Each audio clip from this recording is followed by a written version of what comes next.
B. Wear a high-quality mask unless you're actively eating or drinking. If you're walking around, mask. At the buffet, mask. Chatting at your table, mask. Eating or drinking? Okay, no mask. 4. Avoid crowding. We'll space out the tables and chairs, but please wait until it's your turn to go to the buffet. And 5. COVID is an airborne virus, but hand hygiene is still important. Use hand sanitizer before you go through the buffet and again before you start eating. Everyone has different risk profiles and comfort levels. Even with all these practices in place, this is not a risk-free event. So if you're not comfortable attending, it's okay to opt out, and hopefully we'll see you next year. Thanks everyone for doing your part. We'll see you on Sunday, November 20th.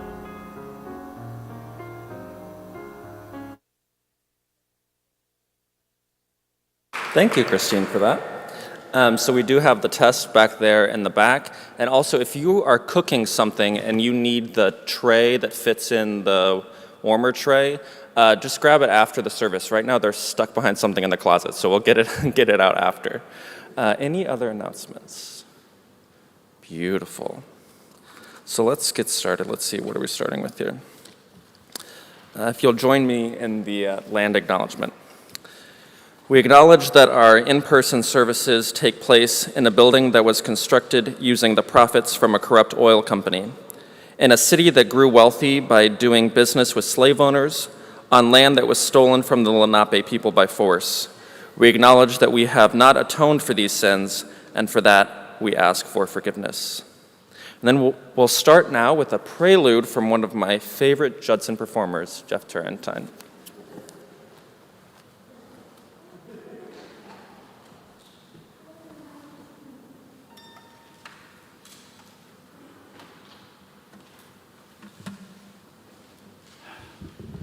Surely radical self-awareness is a form of radical honesty. This is an anthem for the radically self-aware.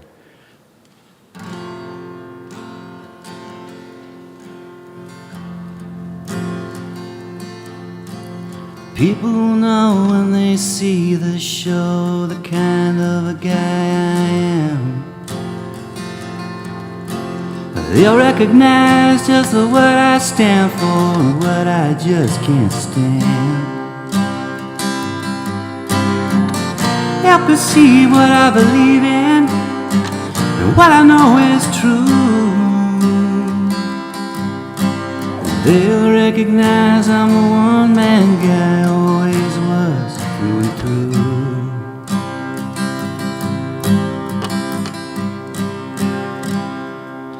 Well, people meditate, hey, that's just great. Try to find the inner you. And people depend on family and friends and other folks to pull them through. I don't know why I'm a one-man guy, or why this is a one-man show. But these 3 cubic feet of bone and blood and meat are all I love and know.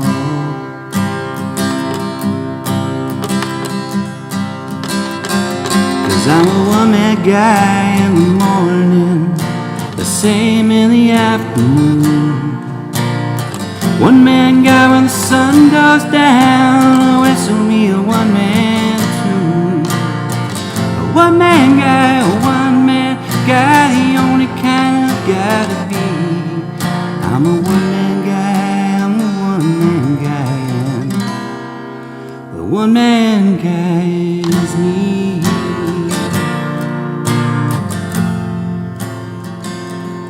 I'm gonna bathe and shave and dress myself and eat solo every night. Unplug the phone, sleep alone, stay way out of sight.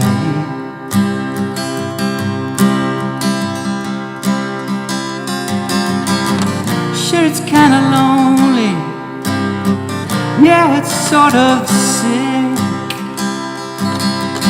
being your own one and only is a dirty, selfish trick.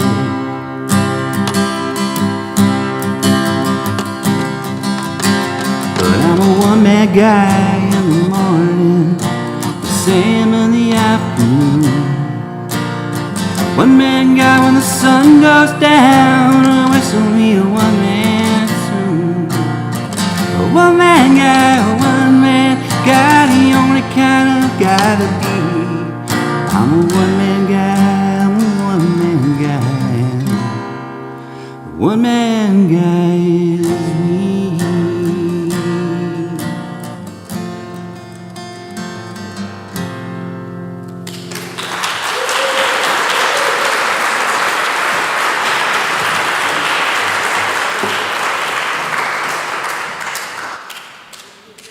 Good morning, Judson. Could you please join me in the call to worship, and please stand if you're able. We'll read responsively, and the words are in the bulletin. Establish justice for us, God. Argue our case against the greedy and the unkind.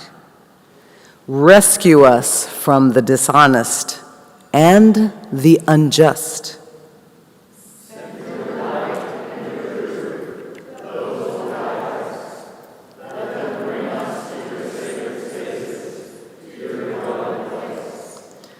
Let us mix with God's presence. Let us be infused with God, with joy and with delight. And please remain standing for our opening song, Come Thou Font of Every Blessing.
Even in his absence, Henco has taken the song too fast, so I apologize for that.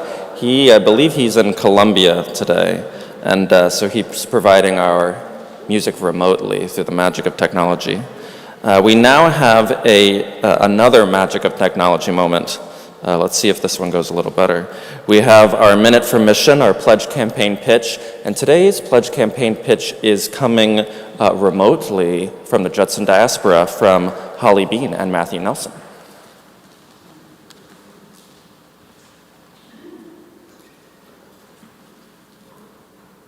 So it's a robust 27 degrees outside, and my pronouns are he, him. You know, Judson, I am new to the diaspora, and it is a bit of a shock to leave Judson and to leave New York City. And I started checking out and I realized that, you know, I'm not ready to let go of Judson. And so Holly Bean and others started gathering the diaspora over the summer and this fall, and listen to what the diaspora folks are saying.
If you want to pledge, just go to judson.org/pledge. Very convenient, easy to memorize.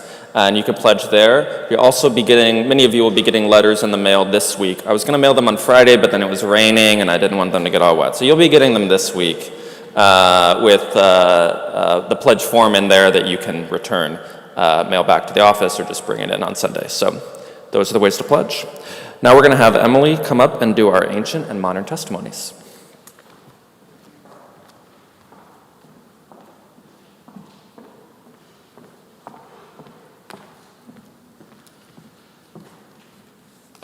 This is always the gamble with masks and wearing hoop earrings, is that they're gonna get stuck in there, and there we go.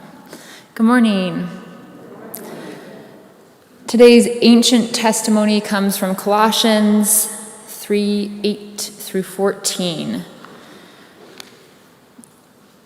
But now set aside these things, such as anger, rage, malice, slander, and obscene language.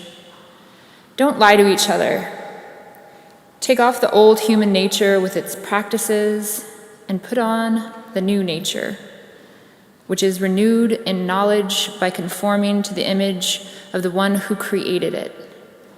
In this image, there is neither Greek nor Jew, circumcised nor uncircumcised, barbarian, Scythian, slave nor free, but Christ is in all things and in all people. Therefore, as God's choice, holy and loved, put on compassion, kindness, humility, gentleness, and patience. Be tolerant with each other, and if someone has a complaint against anyone, forgive each other. As the Lord forgave you, so also forgive each other.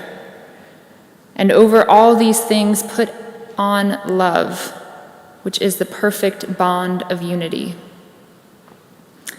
And the modern testimony, Propositions by Stephen Dunn. Anyone who begins a sentence with, "in all honesty," is about to tell a lie. Anyone who says, "this is how I feel," had better love form more than disclosure. Same for anyone who thinks he thinks well because he had a thought. If you say you're ugly to an ugly person, no credit for honesty, which must always be a discovery, an act that qualifies as an achievement. If you persist, you're just a cruel bastard, a pig without a mirror. Somebody who hasn't examined himself enough. A hesitation hints at an attempt to be honest, suggests a difficulty is present. A good sentence needs a clause or two, interruption set off by commas, evidence of slowing down, rethinking. Before I asked my wife to marry me, I told her I'd never be fully honest. No one, she said, had ever said that to her. I was trying to be radically honest, I said, but in fact had another motive. A claim without a but in it is at best only half true. In all honesty, I was asking in advance to be forgiven.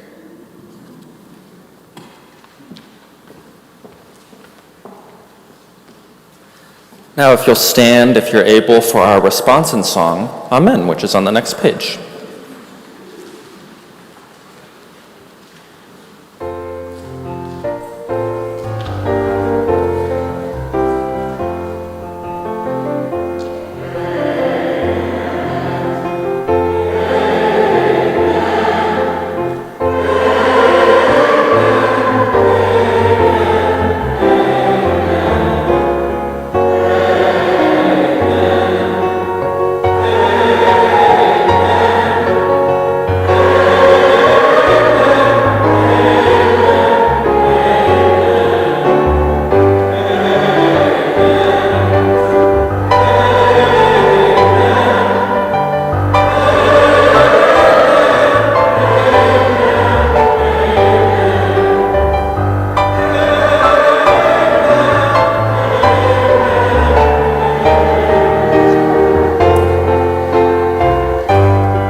You may be seated.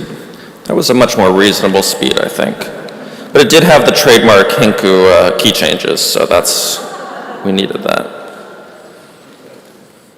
The theme today is radical honesty, in case you couldn't tell. I'm trying to embody it. It's safe to say that nothing good comes out of sneaking around in the dark, which coincidentally is something that my friends and I did often in college. One night, Jimmy and I were bored, and he'd heard a rumor about a break in the fence surrounding the local golf course. So we went to CVS, bought a plastic bat and a wiffle ball, and set off into the night. The fence was damaged right where Jimmy had heard it would be, so we slipped through and bounded onto the course. Now, as you would imagine, places where you're not supposed to be at night are frequently not well lit at night. So we had a difficult time making our way over the undulating surface of the course as we hit the ball back and forth. Eventually, and by eventually I mean within 5 minutes, we lost the wiffle ball, which put an end to the festivities. More often than the golf course, our nighttime haunting ground was the large park next to the campus. It was filled with wooden trails, a pristine pond, and creepy, unexplained stone ruins. It was a beautiful place to spend time during the day, and during the last 2 years of school, when I lived in a dorm complex on the opposite side of the park, I made it a regular habitat to walk through it to and from class. It was my daily double dose of nature for my mental health. This was a few years before I discovered that a daily single dose of an SSRI would also be beneficial. The highlight of the park was the centrally located mansion, which was used as the university president's residence. And because of that, for the president's family's security, the park became private property after sundown and was off limits to visitors. Naturally, my friends and I spent many a late evening in the park. One of the first times we went was early in the first semester of our freshman year with a group of about 7 or 8 of us. This might have been the time that we went to the aforementioned creepy, unexplained stone ruins and took photos where we pretended to make ritualistic human sacrifices, but I might be conflating 2 separate instances, and I wouldn't want to lie to you. Regardless, what certainly happened in this instance is that as we were making our way out of the park along the main road, we saw a police car turn the corner and start to drive down the lane toward us. In response, half of my friends ran directly into the woods like people who knew they were guilty, and the other half, including me, just continued on our way like normal people who know how to play it cool. Soon the officer's car reached us, and he rolled down the window and explained that we were not supposed to be in the park after dark. "Oh, we're just freshmen, we didn't know, sorry," I replied. To be clear, this was a bald-faced lie. I knew full and well we weren't supposed to be in the park. But I figured that youthful innocence would carry the day. And the plan certainly worked. That is, until my friends who had run away started coming out of the woods while the officer was still there. I distinctly remember one of us yelling, "Oh, there you are," to try and cover for them. The cop grew slightly more suspicious, but once we assured him that this was the full lot of us, he led us on our way, considering we were already headed directly toward the park's exit. Now, the theme of today's service is radical honesty, and I just told you a story about how I brazenly lied to a police officer and suffered no consequences for it. But I'm telling you about it now, which I think means ipso facto, my radical honesty is still intact. In the spirit of honesty, the ancient testimony today is kind of a drag. It comes from Colossians, which is one of the letters collected in the New Testament, where early church leaders wrote to fledgling Christian communities, trying to encourage them and correct any wayward theology that had crept up since the leaders last visited. Typically, these letters ended in what I might ungenerously call nagging, where the author reminds the community of all the bad things they shouldn't be doing and all of the good things that they should be doing instead, because Jesus would want you to, and we don't want to hurt Jesus' feelings, now do we? The list of bad things to avoid here includes rage, slander, and obscene language, which really takes a lot of fun out of life, if we're being honest. And then we're hit with the crux of today's theme, don't lie to each other. It seems relatively simple when you say it like that. And when I first set about working on this sermon, I was thinking about honesty in simplistic terms, that honesty is merely being truthful when called upon. Did you eat the last cookie? Yes. Why? Because I wanted it. Did you consider that I might have been saving it for myself? Honestly, no, the thought never occurred to me. See, that's what honesty is. Now, to be clear, that scenario is not based on real life, because Jacob knows better than to think I would ever, in any circumstance, save a cookie for someone else. Yet, as I did more study in preparation for this sermon, I realized that honesty is not a moment of truth-telling, but a practice of viewing the world in a measured way. I'll say it again. Honesty is not a moment, a simple moment of truth-telling, but a continued practice of viewing the world in a measured way. So said another way, radical honesty is much more than telling the truth when called upon. Instead, it is a state of being in which one avoids being undeservedly positive or negative about the matter at hand. Radical honesty is nuanced. It's complex. It's neither rose-colored glasses or glasses colored whatever the opposite of rose is. And we see this phenomenon in our modern testimony, in which the poet says, a hesitation hints at an attempt to be honest, suggests a difficulty is present. And later, a claim without a but in it is at best only half true.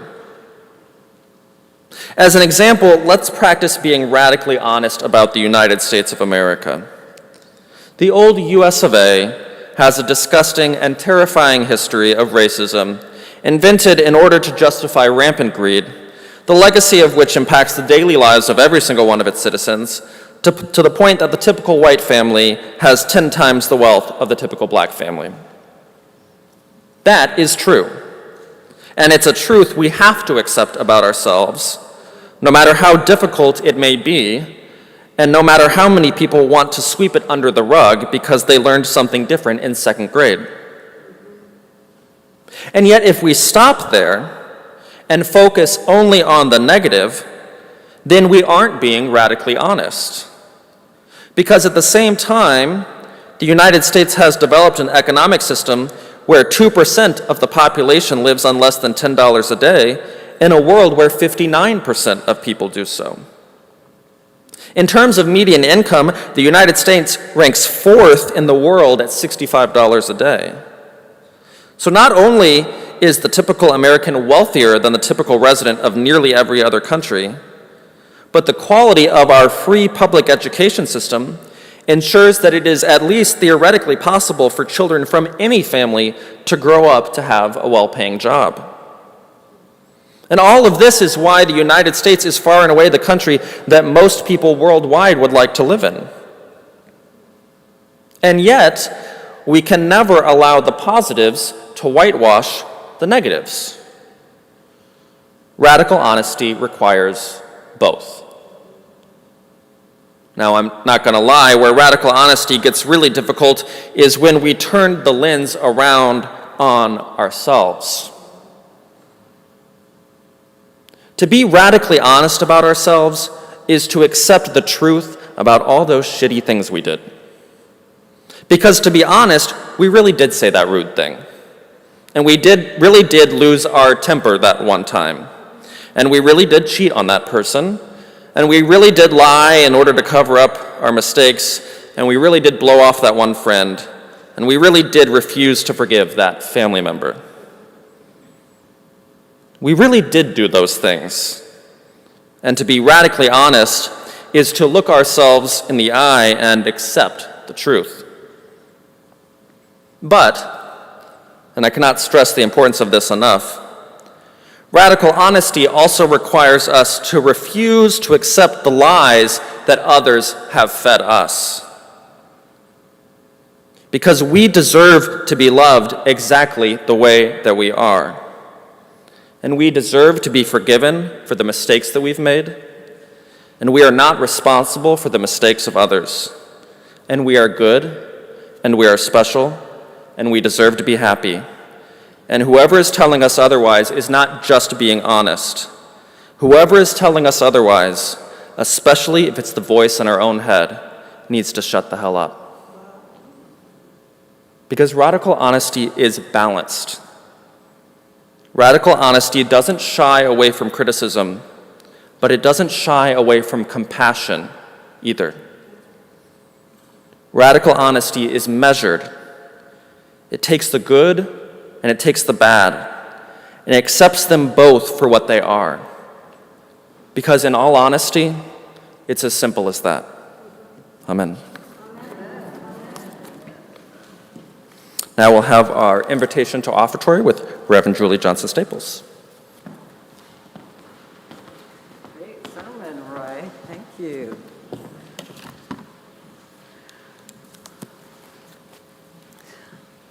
I love the part in the modern testimony where it says, a claim without a but in it is at best only half true. So I'm trying to figure out when I come up here and ask for money, at which part am I supposed to introduce the but? Give me some money, but don't resent it. Give me some money because you're inspired by the sermon, but was it true? No. No lie, it was true. It was good though, wasn't it?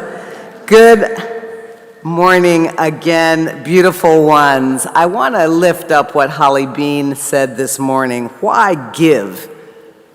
Why give? It's because Judson can plan well. Well, it's also because Judson can work well, and it's because we serve well. And so you too are able to contribute not just to this church, but to this story. So please, at this time of offering, open up your hearts. No lie. Figure out where's the claim with the but in it for you and get the checkbook out. Roy receives them. Go to Venmo. You can give there because Judson's oh so fancy at Judson Memorial Church. Or you can text us at 44321. Folks online, please give. But I mean, please give. And visit judson.org/give just before you skip over and go to judson.org/pledge. We will now receive Naval Cassidy honestly, or it crawled into my hand, honest.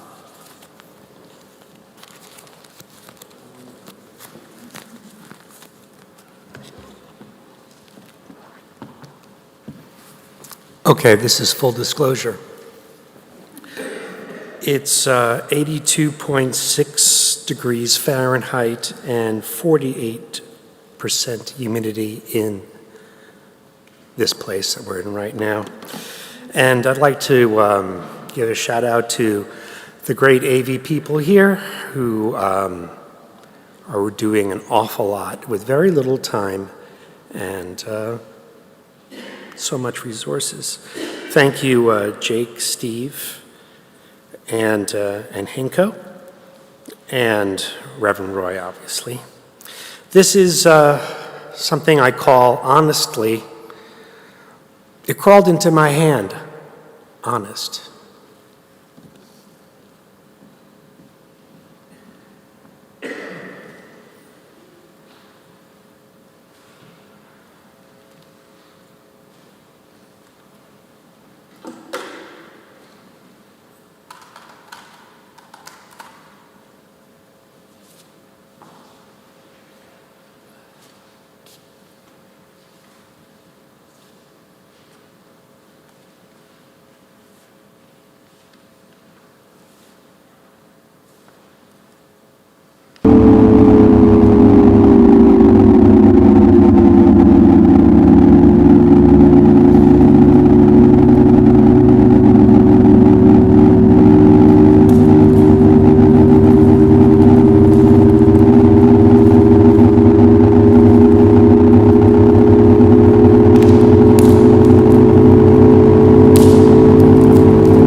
I always feel like I've entered another dimension after a Naval Cassidy performance. Thank you. Hear now this benediction. As you go from this place this week, may you see the bad in the world and in yourself and learn to accept it. But may you see the good in the world and in yourself and learn to love it. Amen. We'll now have our closing song. This one's a little harder than the other songs, so we'll see how we do. It's I Believe in a New World, if you flip over a couple pages in Al Carmine's classic. Stand if you're able.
Inexorably. First time in a hymn for me with that one.